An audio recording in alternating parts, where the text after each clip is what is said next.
L'ex-agent Will Graham du FBI qui a décidé de prendre sa retraite parce qu'il avait des méthodes assez peu orthodoxes, il arrivait à se mettre tellement dans la peau des tueurs qu'il poursuivait que du coup des idées noires lui venaient, et des idées tellement noires qu'il était prêt à basculer de l'autre côté et devenir lui-même un tueur. Il réussit à arrêter Hannibal le cannibale, que l'on connaît bien maintenant mais qui à l'époque n'était pas très connu, et se met à la retraite suite à un coup de couteau que lui a donné ce dernier. Si t'es plus capable de regarder ça, je comprends. N'avise pas de jouer ce petit jeu avec moi, Jack. Jack Crawford, son ancien responsable, vient le voir et lui dit de reprendre du service parce que 2 familles ont été massacrées par un tueur à la pleine lune qui s'appelle le Dragon Rouge.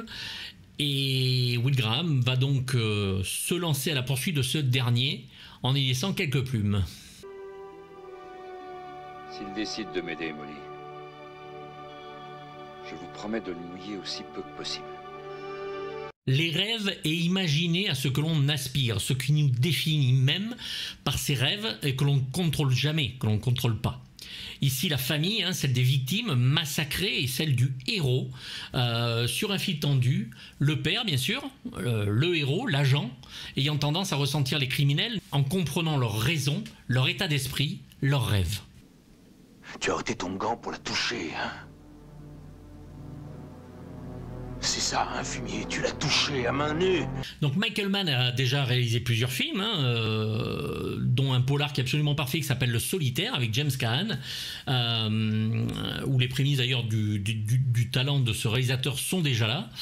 Il a écrit un script de 180 pages d'un film qui s'appellerait Hit, qui tournera bien sûr des années plus tard avec Robert De Niro et Al Pacino, et va réaliser un grand film qui lui échappera malheureusement des mains, La Forteresse Noire. Le golem de ce film, comme je l'ai expliqué dans ma vidéo, fait de caoutchouc et de latex, n'arrivera pas à convaincre malheureusement, et même si le talent de Mann pour essayer de sauver les meubles et le film à sa façon, la plus intelligente, fera en sorte que le film va gagner des galons de film culte au fil des ans. Le résultat est là, dans la première partie c'est très bien, mais dans la seconde partie, celle de Mont-Lazare, ça fonctionne peu. J'ai une empreinte partielle qui semble celle d'un pouce et un fragment de paume sur l'ongle du gros orteil gauche de Madame Leeds. Le pouce était sur l'œil gauche de l'aîné des enfants. Donc Michael Mann va, dès le départ, dès ses premiers films, être quelqu'un qui veut tout contrôler. Et, tout contrôler jusqu'à devenir un véritable tyran sur les tournages, c'est dit de tout le monde. Mais il est autant un tyran avec lui-même qu'il est avec les autres. Alors quelle ressemblance avec Lector? Qu'est-ce qu'il leur fait? Il leur fait quoi? Il leur fait quoi? Je veux plus te trouver sur mon chemin. Il est minutieux sur ses films, et dans celui-là, jusqu'à en faire pleurer la pauvre Joan Allen. Il peut virer sur l'instant quelqu'un qui ne respecte pas les règles qu'il a données. Il va aller jusqu'à isoler l'acteur qui joue le Dragon Rouge, Tom Noonan, du reste de l'équipe. Il ne verra personne, restera dans sa caravane et ne pourra parler qu'aux 2 assistants qu'on lui a réservés.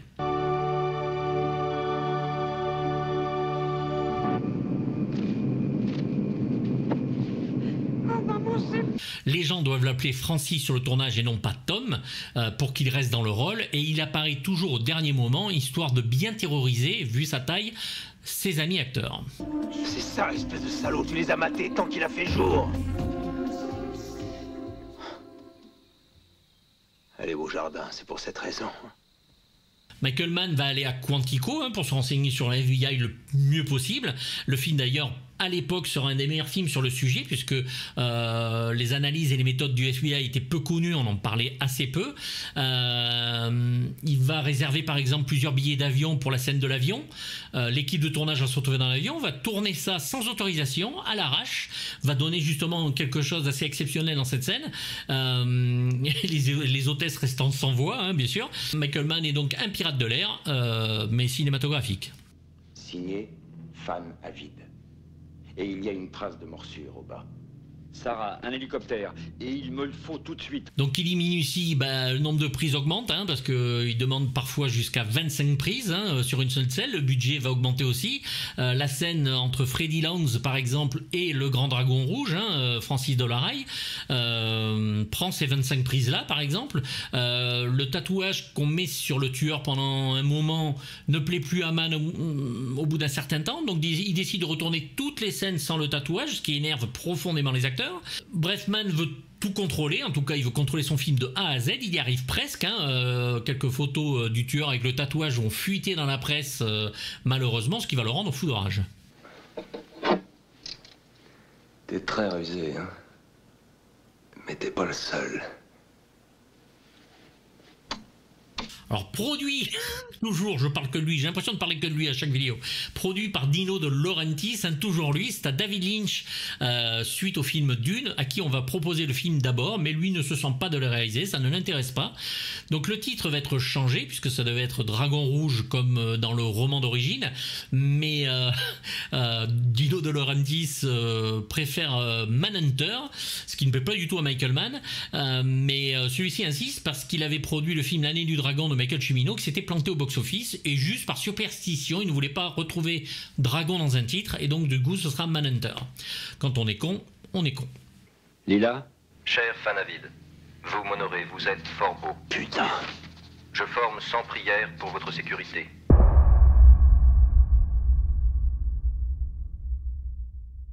Écoute-moi, j'ai veillé à tout, inutile de t'en faire. Qu'est-ce qu'il a dit? L'enfoiré lui a donné ton adresse. Donc pour ce sixième sens, hein, qui était le titre français à l'origine, vu le film avec Bruce Willis de Shyamalan qui a le même titre, du coup ce sixième sens est maintenant un peu oublié et on appelle vraiment le film Manhunter. Le héros qui est incarné par ce très grand acteur qui est William Petersen, que l'on aura vu l'année d'avant dans le polar Police fédérale Los Angeles de William Friedkin où il est juste démentiel là aussi, hein, je vais en parler longuement, et la série Les Experts Las Vegas hein, par exemple, va incarner ici donc Will Graham, hein, le flic qui a pu arrêter Hannibal le cannibale en y laissant des séquelles à jamais enfouies en lui. Mais vous impliquez qu'on est moins malin que celui qui vous prend? Non. Je ne crois pas être plus intelligent que vous. Pourtant, vous avez su me prendre. Vous aviez un désavantage. Quel désavantage? La démence. Profiler avant l'heure, il faut le dire quand même, un des premiers du cinéma qui peut s'abandonner à ses bas instincts. Le roman, lui, est plus centré sur Francis Dolarraille, le tueur, hein, bien qu'il y ait une première partie aussi sur Will Graham. Mais là, Michael Mann va décider de faire l'inverse et de s'intéresser plus à ce flic qui est sur la tangente. Rêvez beaucoup, Will. Au revoir, Dr. Lecter. Graham a ses doutes, a ses peurs, a ses rêves. C'est un agent aux méthodes donc peu orthodoxes, comme je le disais. Il arrive à se mettre à la place des tueurs, de les comprendre, quitte à oublier qui il est. Et c'est ce qui lui fait le plus peur. Parce que des impulsions le submergent, il est tenté de tuer, que le monstre en lui prenne le dessus. On ne sait presque rien, hein, d'ailleurs, dans le film de ce qui lui est arrivé avant, l'arrestation d'Hannibal le cannibale. On essaie de savoir, comme si Michael Mann, à l'instar de son personnage, ne voulait rien révéler. C'est ce qui fait un petit peu la force de ce film-là, hein, c'est à nous d'imaginer. Ça, vous savez que c'est quelque chose que j'adore. Je suis dans la cuisine, maman. Qu'est-ce que ça veut dire, ça? Hein? Il a peur de te laisser seul avec moi? Alors tout le monde veut savoir comment il a arrêté Hannibal le cannibale, Hannibal Lecter. Alors il s'appelle Lecter dans le film hein, pour des questions de droit, hein, comment il l'a, voilà, donc comment Hannibal l'a poignardé Will Graham. Ce n'est jamais dit ni montré. Voilà, un regard de Will Graham suffit pour comprendre que le trauma est encore profond. Et les idées dans ta tête te faisaient très mal? Kevin, ce sont des idées atroces et immondes. Le dragon rouge, lui, s'immisce dans la vie des gens, dans leur intimité. Hein. Graham protège ça de toutes ses forces et tout ce qui lui reste. C'est la seule chose qui pourrait le faire basculer. C'est sa famille s'il la perdait.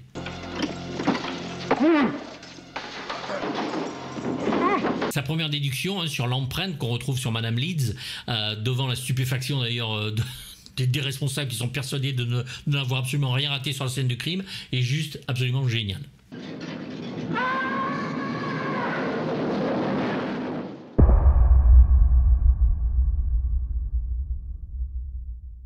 Avez-vous déjà vu une flaque de sang sous la lune?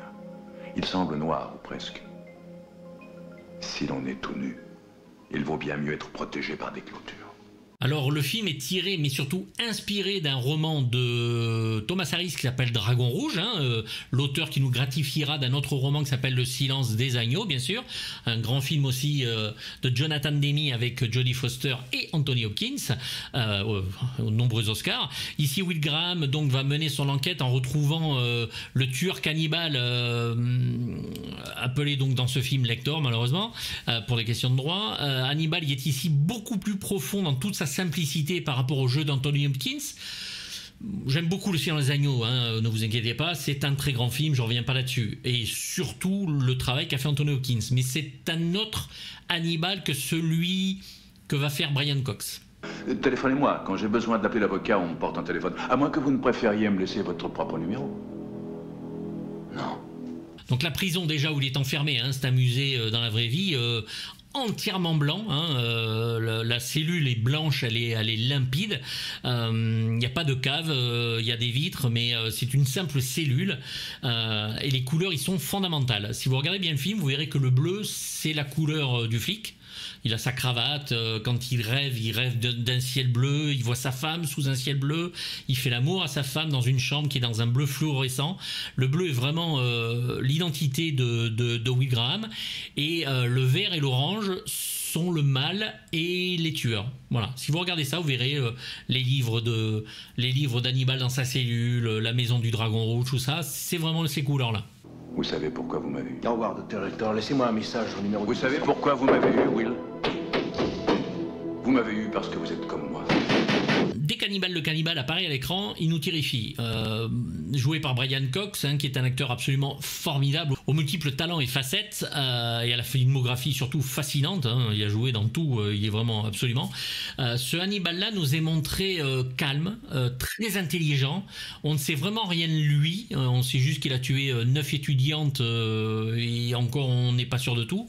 Ce tueur, qui est un psychiatre à la base, n'a aucun respect pour la vie. Pour nous, on existe comme étant de la viande, comme étant pour lui quelque chose qu'il peut cuisiner et donc manger, puisqu'il est cannibale. Monsieur, je n'ai pas l'usage de mes bras. Auriez-vous l'amabilité de composer un numéro pour moi, s'il vous plaît? Ils arrivent à le définir sans jamais rien montrer en image. C'est ça qui est très très fort dans ce film.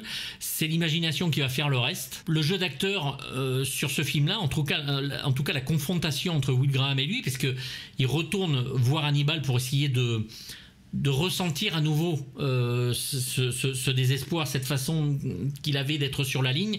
Donc il a besoin de revenir aux sources, et cet affrontement est ici fondamentalement lié au visage et aux yeux. Ça c'est parfait. Tous les plans de Michael Mann, vous pouvez les regarder, il dévie pas d'un iota, c'est les mêmes cadres, sauf sur Will, parce que quand on regarde Hannibal, c'est vraiment le même plan avec ses barreaux qui sont devant et qui sont implacables et qui sont soudés. Et quand vous regardez Will, la caméra, elle bouge, elle change de milieu parce que lui n'est pas bien. Il n'est pas sûr de lui, il ne sait pas où il en est, il ne sait pas ce qu'il fait, et c'est ça qui est vraiment très très très fort. Monsieur Will Graham. Bureau fédéral d'investigation, 10e rue, Pennsylvania Avenue, Washington DC. Et voilà, je parie que son adresse personnelle y figure aussi. Bien sûr, les dialogues fusent. Vous avez la fameuse phrase « Rêvez-vous, Will ?» C'est Lecter qui mène la danse dans ce film-là. Il est d'un calme absolu. Il est en quête d'indices sur Will Graham, ne serait-ce qu'un film. Lui est malade d'être là, ce pauvre flic.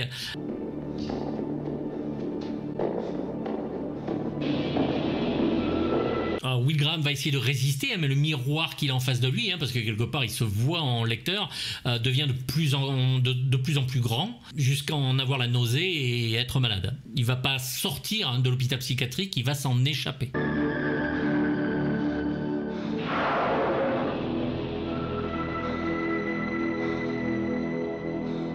Quand Hannibal parle à Will, quand il y a ce petit dialogue dans cette cellule-là, il va essayer de savoir des choses sur lui. Il parle de son aftershave qu'un enfant pourrait acheter ou choisirait. C'est lui qui tire les ficelles et qui va même aider à relier Will à Dolarhyde, le dragon rouge.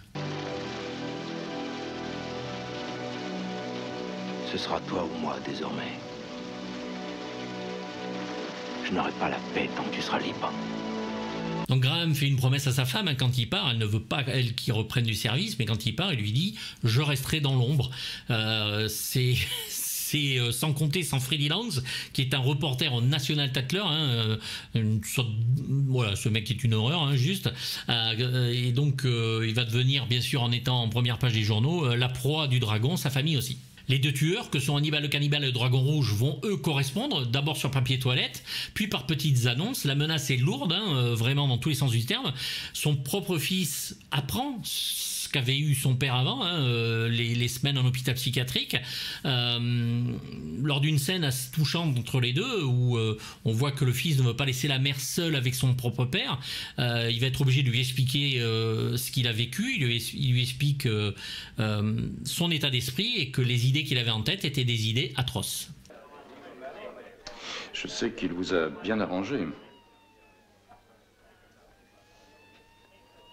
Donc une fois qu'Hannibal a donné l'adresse, parce qu'il arrive bien sûr à trouver l'adresse de Will Graham et de la donner au Dragon Rouge, Will Graham lui va partir sur la colère, hein. Il va donner une scène absolument iconique où il parle à son reflet dans une vitre, dans un bar, dans un restaurant, et va lui dire donc c'est entre toi et moi désormais. C'est une scène qui montre bien la balance, la limite que Will peut franchir, hein, c'est cette vitre.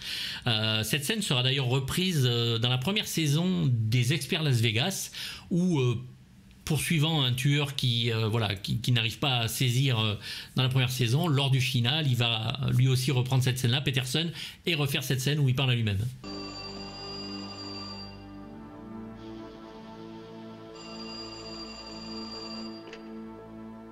Donc les couleurs sont très importantes dans le film, hein, comme je le disais, elles signifient quelque chose pour chaque personnage, pour les définir, surtout leurs émotions aussi. Hein.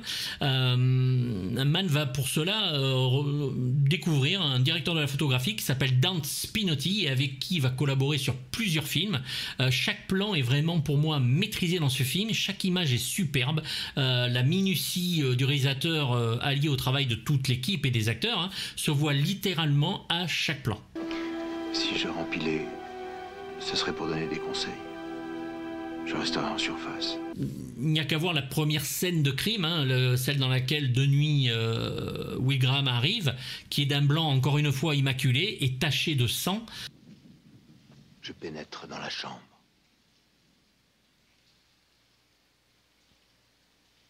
Je t'y vois. Avec un jaillissement artériel sur le mur, hein. C'est une peinture qui est absolument terrifiante. Le téléphone va sonner, Graham va sursauter comme s'il était lui pris au piège, comme s'il était déjà en train d'être ce tueur, parce que il ne sursaute pas parce que le téléphone fait peur, on sent qu'il sursaute parce qu'il pourrait être pris en fait. Je me vois moi désiré par toi.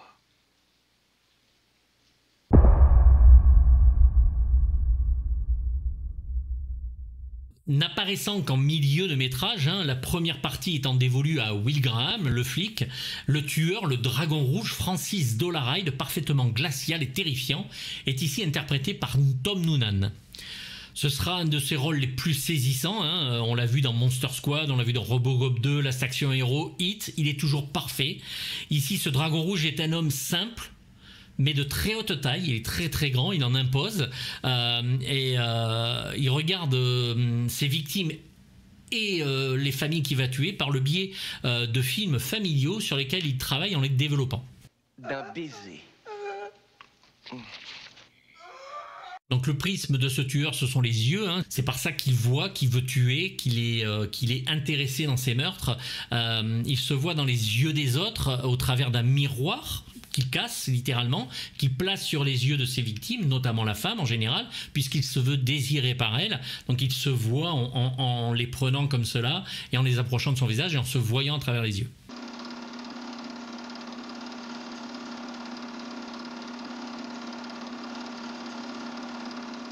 Il est persuadé qu'il va pouvoir devenir le grand dragon rouge, hein, des peintures du poète et peintre William Blake, qui créera pas moins de 4 peintures absolument superbes entre 1805 et 1810, censées représenter le grand dragon rouge de l'Apocalypse dans la Bible.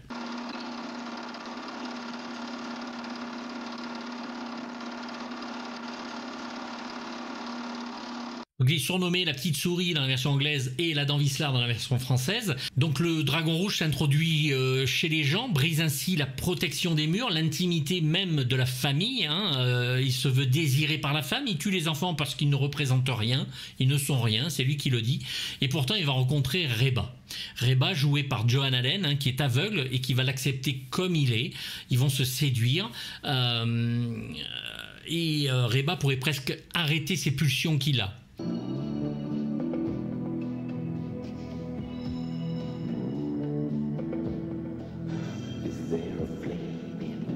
Leur scène d'amour, quand lui regarde le film de ses futures victimes, le film Super 8 qui diffuse sur un mur, Reba, elle, l'embrasse, ils font l'amour.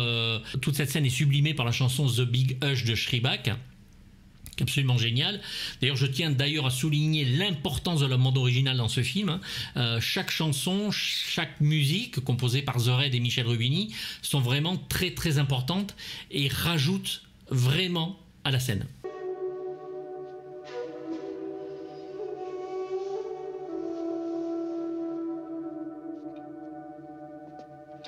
C'est pour moi une bande originale qui est peut-être la meilleure de tous les Michael Mann, parce que chaque morceau est vraiment important, raconte quelque chose et allié à l'image, c'est une jonction parfaite.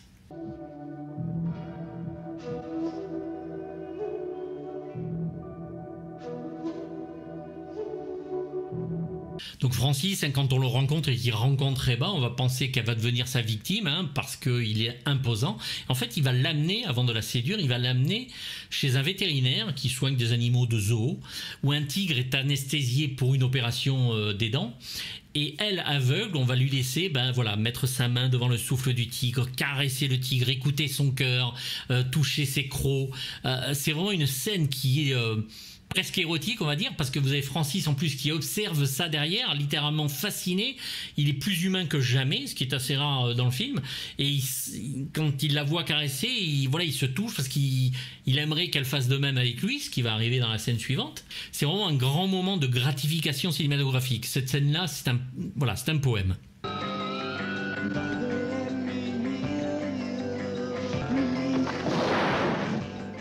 Qu'est-ce que c'est ? Du pollen. Donc le lendemain, il lui demande s'ils peuvent se revoir. Elle répond oui, elle n'a pas raison. Elle est très intéressée. Elle le trouve doux, elle le trouve intéressant. Et quand il va aller la chercher le soir même, elle se faisant ramener par un collègue, c'est la vision du monde qui est tellement transformée pour Francis Dolarhyde que quand il va voir le collègue de Reba lui enlever un peu de pollen des cheveux, lui il va voir un baiser. Vous voyez cet éclair lumineux qu'il y a autour d'eux, vous avez la musique absolument démentielle qui commence à arriver de Strong As I Am des Prime Movers, et vous le voyez, il est dans sa camionnette, il arrache le cuir de rage, il est persuadé qu'ils se sont embrassés alors qu'il lui a juste enlevé un peu de pollen. Le mec est vraiment dans sa folie, on la voit pour la première fois, et les pulsions reprennent, il ne peut pas résister, et c'est parti. Dieu est étonnant. Il a fait tomber le toit d'une église sur 34 de ses fidèles au Texas mercredi dernier, tandis qu'il braillait un hymne à Sa Majesté.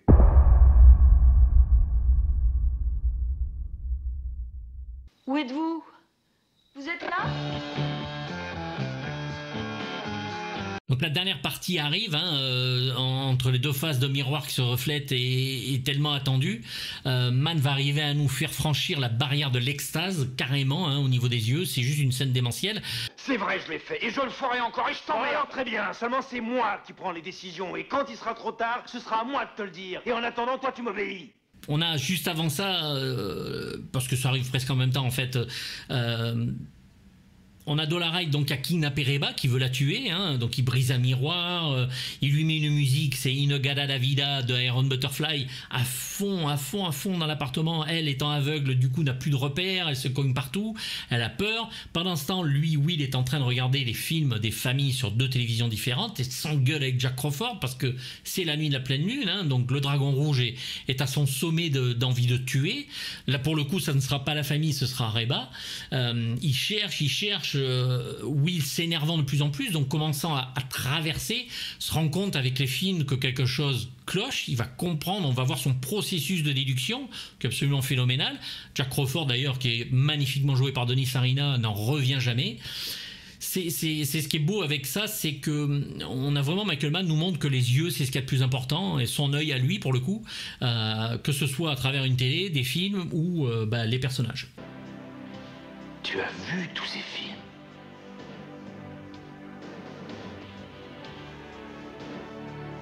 Tu les as vus, n'est-ce pas? Le thème de cette scène, hein, le thème de la déduction, le thème de Will Graham est joué par Michel Rubini. C'est une musique qui est très Michael Mann, hein, vraiment typée années 80 à fond les ballons, que j'écoute, mais je pourrais l'écouter 100 fois par jour. Il y a une autre étiquette en dessous?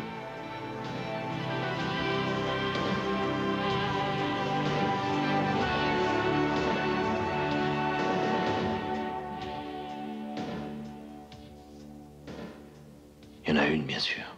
Donc sous cette musique de In-A-Gadda Vida, hein, il faut savoir que le morceau fait 17 minutes à l'origine. D'ailleurs, je vous conseille d'essayer de trouver cette version-là, puisque vous aurez toutes ces percussions un peu tribales qu'on n'entend pas dans la version de l'album, hein, puisqu'elle ne fait que 9 minutes. Ils ont coupé tout ce qui est percussion, en fait tout ce passage de percussion. Le morceau est vraiment très très long. Le tueur va commencer à entamer son fantasme, mais retient son geste. Il a le miroir, il est près du cou de Reba et il l'aime, mais il retient son geste. La police arrive, le FBI arrive et Will Graham lui n'en peut plus, il faut y aller.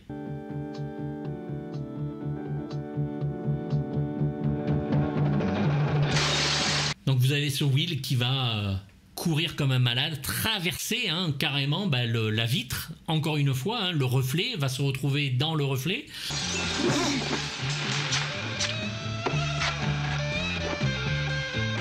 Il va rentrer donc dans le monde du tueur, pour le coup, hein, la violence des événements est brutale, implacable, puisque il est stoppé net par le Dragon Rouge qui est d'une force absolument admirable.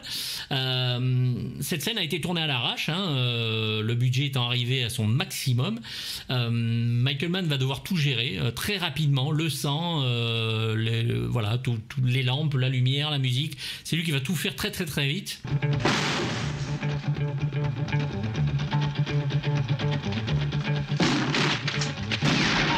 Donc la scène est vraiment saisissante. Elle va bien sûr se terminer par la mort de Dolarhyde, hein, du Dragon Rouge. D'ailleurs, quand vous le voyez sur le sol, le sang qui apparaît dans son dos lui fait comme des ailes rouges. Donc il est vraiment devenu ce qu'il voulait être, le Dragon Rouge.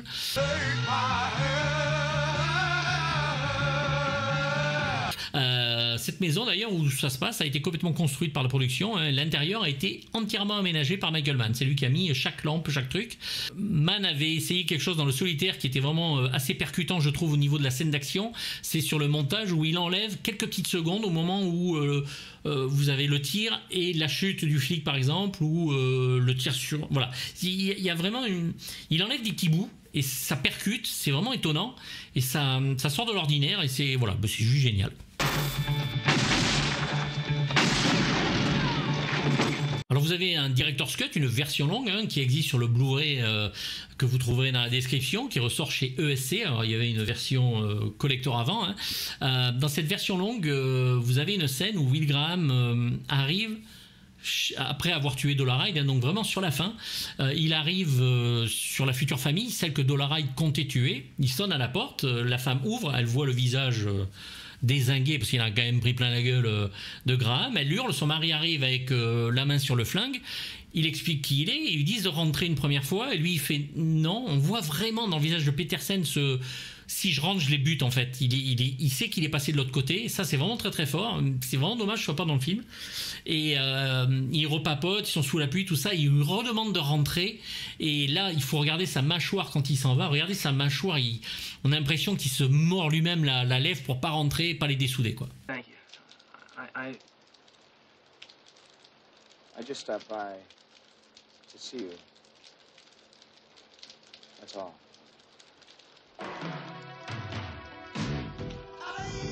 Donc Will Graham est incarné littéralement par William Petersen qui est ici bluffant. Il y avait Don Johnson, Richard Gere, Mel Gibson qui avait été envisagé par Dino De Laurentiis, mais Michael Mann va choisir Petersen avec qui il avait déjà tourné sur le Solitaire. Il va insister. Merci à lui parce que voilà, il révèle un acteur absolument démentiel. Pour Hannibal, les producteurs avaient envisagé Brian Denny, le fameux shérif Teasel du premier Rambo. On avait aussi Mandy Patinkin qui joue dans Princess Bride, Esprit criminel ou Homeland, voire même John Lithgow. Mais ils ont engagé Brian Cox et ils ne se sont pas trompés du tout. Il est vraiment Hannibal. Je le trouve moi moins vicieux que Anthony Hopkins, mais beaucoup plus malin, beaucoup plus on va dire, il me fait presque plus peur par sa simplicité et son ingéniosité. La version française, alors étonnamment oui, j'ai mis les extraits en version française, on me le demande souvent, mais quand un film mérite une VO, je préfère la VO. Là, je dois avouer que cette version française, encore une fois, est juste parfaite. Vous avez Jean-Claude Michel pour la voix de Hannibal le Cannibale, une des meilleures voix françaises qui nous a malheureusement quittés. Et voilà, qui est parfaite. C'est lui qui doublait Clint Eastwood dans l'Inspecteur Harry. Il est juste parfait.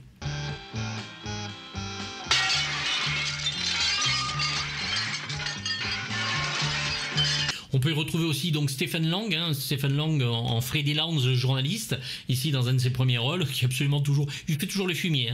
Donc lui vous le connaissez parce que c'est lui qui avait fait le militaire en chef dans le Avatar de James Cameron, et surtout dans les 2 Don't Breathe, où c'est lui qui joue l'aveugle dans la maison et que les étudiants affrontent. Vous avez aussi plein d'acteurs, dont Bill Smitrovich, acteur fétiche de Michael Mann, Denis Farina, tout ça, que vous allez retrouver dans ces séries de flics à Miami. Bonjour Francis. Vous allez bien? Oui, très bien. Bonjour.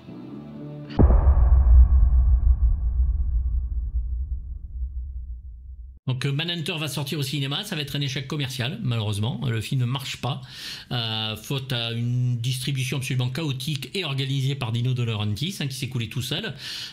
Quelques années plus tard, Mann va rencontrer Dino De Laurentiis, qui va lui proposer de faire Dragon Rouge, pour faire un film supérieur à celui qu'il avait déjà réalisé. Bon, je ne comprends même pas qui posait la question à Michael Mann. Pour lui, le film est parfait, donc il comprend pas l'idée, que je comprends aussi. Le principe étant un peu bizarre d'aller voir un réalisateur pour lui dire tu vas faire un film mieux, mais voilà, bon. Donc il refuse, il répond même pas après aux demandes des producteurs ou quoi que ce soit. Ça va être donc un remake qui va être fait par l'infâme et dégueulasse Brett Ratner, poursuivi aujourd'hui pour plusieurs accusations de harcèlement sexuel. C'est un gros macho qui traite les femmes comme de la merde. Voilà, donc après ses Rush Hour, son horrible X-Men 3 et j'en passe, il va faire sa propre version en 2002. Donc sans aucune idée originale, parce que alors, franchement, moi celui qui me dit que dans Dragon Rouge il y a une idée originale, il va falloir qu'on m'explique. Je parle pas de scène, je parle d'idée originale de mise en scène. Il va rater d'ailleurs les meilleures scènes. La première, voilà, ce que ne fait pas Michael Mann dans le premier, il faut qu'il le fasse dans celui-là, c'est-à-dire montrer comment Will Graham arrête Hannibal. Bon, ça marche pas, je suis désolé, ça passe pas du tout. Il va nous infliger un film sans aucune saveur. Les acteurs ne sont même pas impliqués. Vous avez Edward Norton qui joue Will Graham. À aucun moment on a l'impression qu'il est au bord du gouffre, mais à aucun moment. Alors il y a plein de gens, Edward Norton, bah ouais, mais non, enfin, pas toujours. Il a quand même gâché plus de films qu'il en a réussi. On a l'impression que c'est une victime, on a l'impression que c'est un gars qui peut, voilà. Enfin, le mec est jamais sur la corde raide, mais jamais. Vous avez Ralph Fiennes dans le rôle du Dragon Rouge, bon, il en fait des tonnes, il est complètement en roue libre, et seul Anthony Hopkins sort son épingle du jeu d'acteur, mais bon, parce que voilà, il a déjà joué Hannibal et il connaît le personnage. Mais mis à part ça, voilà, le film est plus proche du roman, je vous l'accorde. C'est vrai qu'il est plus proche du roman, mais le courant ne passe pas, quoi. Moi, en tout cas pour moi, ça passe pas. Et Ratner va même aller jusqu'à utiliser le même directeur de la photo, Dante Spinotti, pour essayer de faire mieux que Michael Mann. Faut avoir des couilles, Faut avoir des couilles quand même. Faut s'appeler Brett Ratner, quoi. C'est-à-dire être incapable de penser, voilà, qu'il est vraiment moins bon, quoi. Mais bon, quand vous regardez les interviews de Brett Ratner, vous verrez, je suis le meilleur, je suis le fils de l'Amérique, voilà, je suis pas un loser. C'est vraiment, c'est le macho connard dans toute sa splendeur. Mais ça n'engage que moi. Le Hannibal, comme la Hannibal Mania a été déclenchée, le film va bien sûr lui marcher. Rencontrera un certain succès. Ils vont même aller faire un Hannibal Lecter, les origines du mal, parce qu'on avait besoin de savoir pourquoi Hannibal était comme ça. Bon, écoutez, pour le Manhunter de Michael Mann, c'est simple, c'est un gros 7/6, c'est pour moi un chef-d'œuvre absolu que je peux revoir 2, 3, 4 fois par an. Je l'ai revu 3 fois là en faisant la vidéo parce que j'avais besoin de me réimprégner de certaines scènes, un peu comme Will Graham. C'est vraiment un film qui me parle à chaque instant, à chaque scène. C'est une peinture complète. C'est tout, voilà, tout ce qui est basé sur les yeux, le miroir, les plans. Enfin voilà quoi, ça révèle du talent de ce réalisateur. Enfin, puisque bon bah la Forteresse Noire n'avait pas marché, mais voilà. Et celui de Brett Ratner, bah, si vous me dites que c'est bien, je commence à maigrir et bouffer des pommes. Dites-moi ce que vous en pensez. J'espère que vous avez apprécié cette vidéo et que vous aimez le film. N'hésitez pas à me le dire en tout cas. Je vous dis à très très bientôt pour une prochaine vidéo. Bye bye.